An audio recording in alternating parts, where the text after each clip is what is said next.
Hello and welcome to Connecting Conversations. Today, on World Parkinson's Day, we gathered here to shed light on an often misunderstood but a very impactful disease, Parkinson's. Joining us today to share their insights and perspectives are Dr. Manisha Singh, a medical graduate with experience in emergency medical services. She pursued her career further in healthcare management and has been an insurance professional since 2008. She's an employee benefits leader with Prudent and has been actively involved in policy design, claims advocacy, and analytics. We also have with us Mr. Hitesh Girotra. He's been a part of Prudent for the past 2 years and is a part of aviation and specialty department. His father has been a Parkinson's patient for the past 7 years and today is sharing his personal experience, providing a deeply woven perspective on the challenges and trumps faced by his family while battling against the disease. Hitesh has been kind enough to come forward to share his personal experience of the disease, which serves as a beacon of hope and inspiration. Parkinson's, characterized by a deficiency of dopamine in the brain, affects millions worldwide. Through our conversation today, we aim to deepen our understanding of the disease, explore treatment options, and emphasize on the importance of adequate insurance coverage in managing the disease effectively. Let's jump into this important conversation straight away. My first question would be to Dr. Manisha. Dr. Manisha, if you could explain what exactly is Parkinson's disease and what are the symptoms? So Parkinson's disease is a progressive degenerative disorder of the central nervous system which causes degeneration of the nerve cells in the part of the brain which controls movement, losing the ability to produce a chemical called dopamine which impacts the movement in the body. It usually impacts people above 65 years of age. However, the manifestation can also be seen under 40 for few of them. Starts with generally non-motor symptoms like people would have loss of smell, sleep, constipation or depression sometimes. And the use of medications can also further deteriorate the symptoms which are non-motor in nature. Could be a daytime sleepiness, hallucination, lowering the BP or psychosis. The motor symptoms usually are tremors, loss of facial expression, change in the posture, slowness in the movements. These are primarily the symptoms of Parkinson. So the next question would be to Hitesh. Would it be possible for you to share your experience with the disease? Firstly, thank you so much for having me here, to share our experience as a family about Parkinson's as a disease.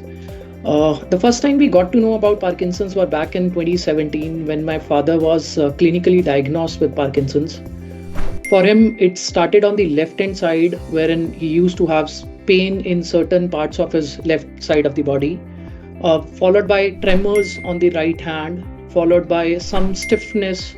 Then over a period of time, we have seen slowness in his body, the overall body posture changed, and there was rigidity, and we could clearly see a kind of dystonia on his left hand, which is basically curling of the fingers.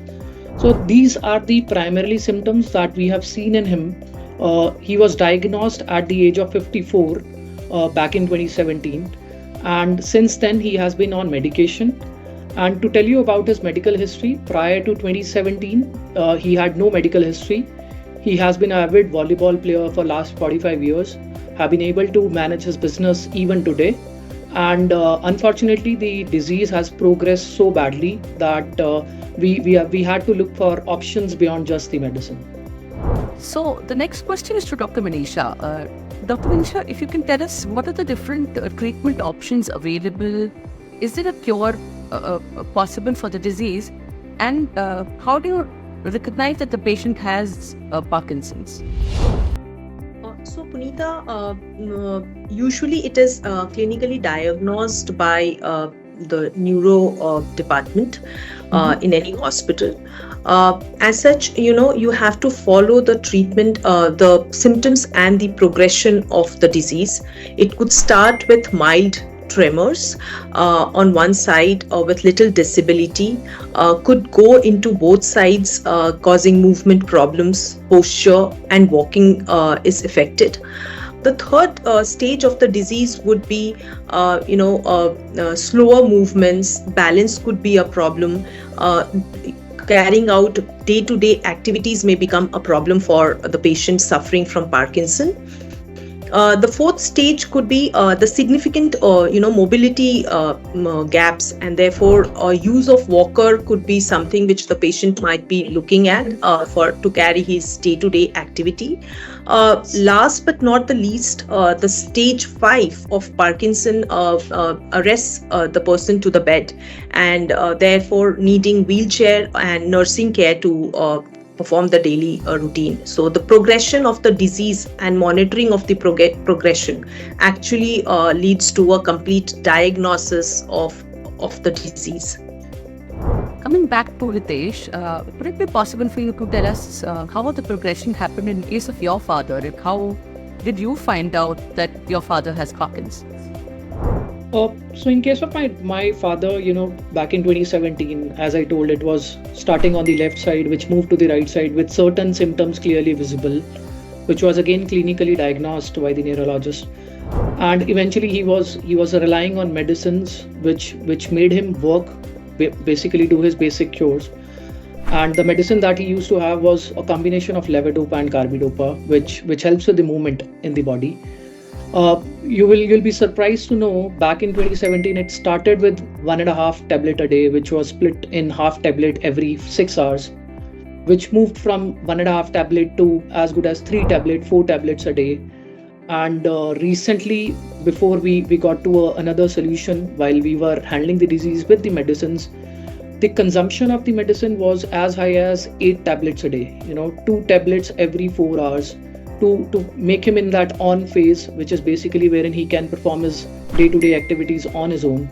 So that was the kind of progression that we have seen to control the symptoms so that he can lead a normal life, a quality life. And this comes with the challenge, these medicines have a side effect that we have seen in him: hallucinations, depression of late, that we have seen clearly in case of my father. So these were certain challenges which were making us as a family very difficult to manage the disease overall with the medicines, and we had to eventually look for options. So Dr. Manisha, now the next question to you would be, how do you treat the patient if the medicines only have stopped working? What do you do in that case? So it's a lifelong progressive disease, Punita, as we spoke, with no permanent cure. Medicines mostly like levodopa and carbidopa in combination is used to manage manifestations of the symptoms but not progression of the disease. What could improve life is certain therapies, speech therapy, physical therapy, and occupational therapy is used to prolong the progression. Solution lies in definitely balancing the movement, and that could be managed through deep brain stimulation surgery. Having said that, there is no cure, but yes, there are various ways and methods to improve the quality of care. Hitesh, you tell us, how did you tackle the situation when you discovered that your father is not able to respond to the medicine? The number of medicines were increasing day by day. The off period were way longer than the on period, right? So how did you tackle this situation?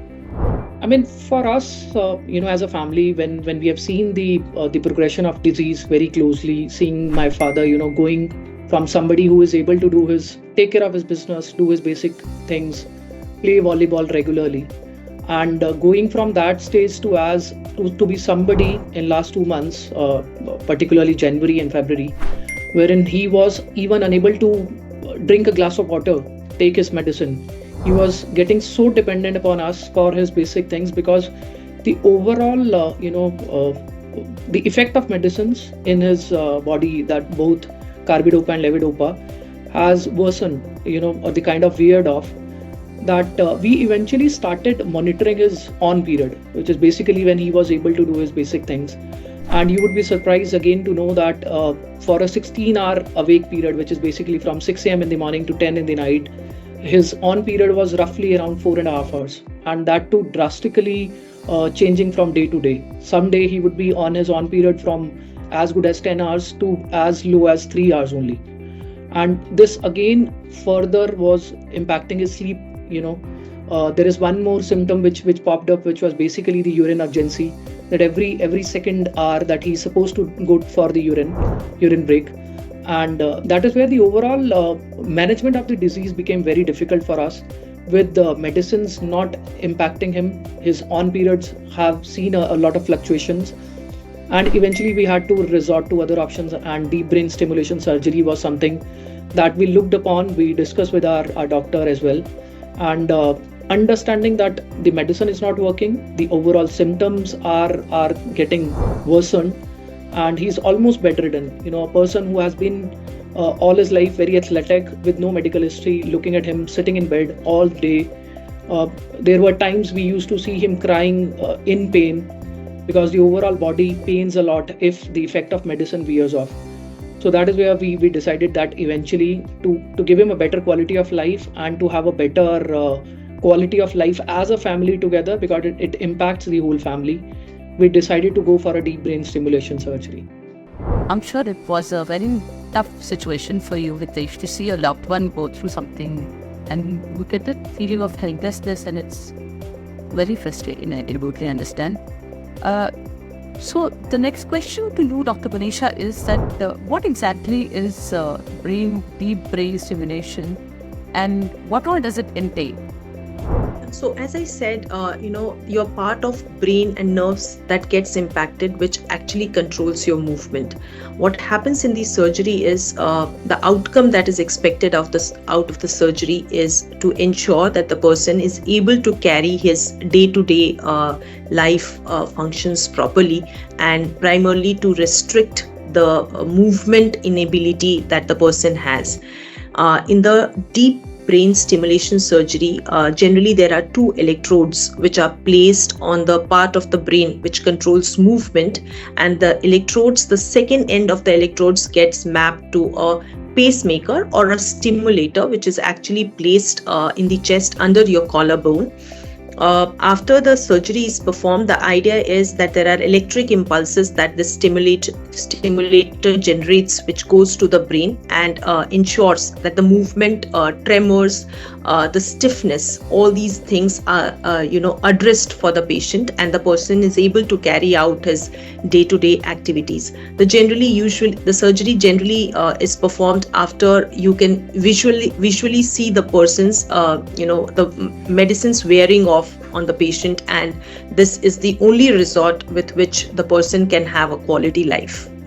So, Hitesh, your father went through the same procedure, right? Deep brain stimulation. How is it working out in this case? Understanding that there is no cure available, the initial phase of the disease is controlled, or rather, the medicine is the only option that we have had. I think for us, deep brain stimulation surgery has been a miraculous surgery. I would like to clearly tell you that as soon as the surgery was done in the end of February, few of the symptoms that my father has carried for over 7 years now, tremors, slowness, stiffness, dystonia, dyskinesia, which is involuntary movement, they were gone in a jiffy. As soon as the overall surgery was done, his overall symptoms were controlled drastically. So that has clearly improved his quality of life, one. Secondly, with time, we are confident that the overall balance which is required, because as the surgery has been done in the brain, the body will take its own time to adjust to the implants which are done in the brain and the pacemaker which is there in the chest. But talking to the doctor, while we were leaving the hospital, he also is hopeful that over a period of time, understanding the symptoms that has gone, and the medicine has reduced from 8 medicines a day to only 2 medicines a day right now. So it is a combination of 2 medicines a day and the continuous flow of current, which is basically through the pacemaker. The doctors are confident that he'll be able to lead a normal life, and for him the biggest would be to seeing him go back to the field and play volleyball, which is his passionate sport for the last 45 years. For us as a family, we are overwhelmed. It is really a miraculous surgery that we have seen in case of my father. I'm glad it worked out in case of your father, but I'm sure this also comes with a cost attached to it, right? So how expensive is the surgery and what does it cost? So understanding Parkinson's, deep brain stimulation currently is the only option in case a patient is in a situation wherein the effect of medicines have completely veered off. The on-off periods, there is a lot of fluctuations. The cost of surgery in India varies from as good as 12 lakhs to 30 lakhs. It basically depends upon the implant that you choose, from a non-chargeable one to a chargeable one, which is basically the pacemaker that you have, which needs a replacement after a certain period of time. So for my father, in case of his surgery, the overall cost went to 25 lakhs. And fortunately for us, it was backed by insurance, a combination of personal insurance and a corporate one. But I still believe if we would have been aware about the disease and the overall treatment cost, we would have been financially more sound. Understanding the cost is too high as compared to other medical treatments which goes currently in the Indian medical ecosystem. Thank you very much, both of you. I mean, it was such an insightful conversation. I'm sure people are also very enlightened by the conversation, and it has deeply impacted not only those who are battling with the disease, but also those who are watching the video. I just feel that, Dr. Manisha, coming from you, both the perspectives of a medical professional as well as an insurance expert, I feel like the disease itself is such a complex one that it requires very comprehensive, not only medical, but also insurance management strategies that I'm sure, people have gathered from the conversation. So, with insurance policies around, we all would agree that, insurance primarily covers the breakdown when there is a hospitalization. Extending the cover, it covers your pre-hospitalization for 30 days and post-hospitalization for 60 days. As we've been listening to Hitesh, his life experiences, and from medical angle, how the disease progresses, it is important to have a holistic cover, which not only includes your breakdown policy as in hospitalization or daycare, but it also includes the therapies, the OPD, the nursing care, the prosthetic devices like a wheelchair or a walker to be included in the cover to ensure that we are holistically managing the disease rather than managing just the breakdown. And therefore, I think it is time we look at insurance policies to cover every aspect so as to ensure that the family or the patient is financially protected holistically rather than just covering the hospitalization. What we see in the current policy is it covers the deep brain stimulation, and that too ranges from various insurance companies from a 50% of the sum insured to 100% sum insured. I think it's time we look at standardizing the cover for covering this surgery along with the other associated treatment and therapies and nursing care along with it. Regulator is very keen. He's been looking at all insurances and insurance product in a way so that the cover designed is holistic to ensure a full wholesome cover for disease management and just not the breakdown. And of course, with the conversation with Hitesh, we've come to understand and also see the impact of treatment options that are available, like deep brain stimulation surgery, etc., which have offered not only hope for a better quality of life, but also of having a person fully present with you. That is also very irritating. But at the same time, looking at the cost, etc., we need to recognize and, it's very imperative to understand that it's important to have adequate health insurance cover so that your loved ones can be taken care of and be given the support and commitment that they require. Thank you both. Thank you. It was a very deeply insightful conversation that I had with you guys, and thanks so much.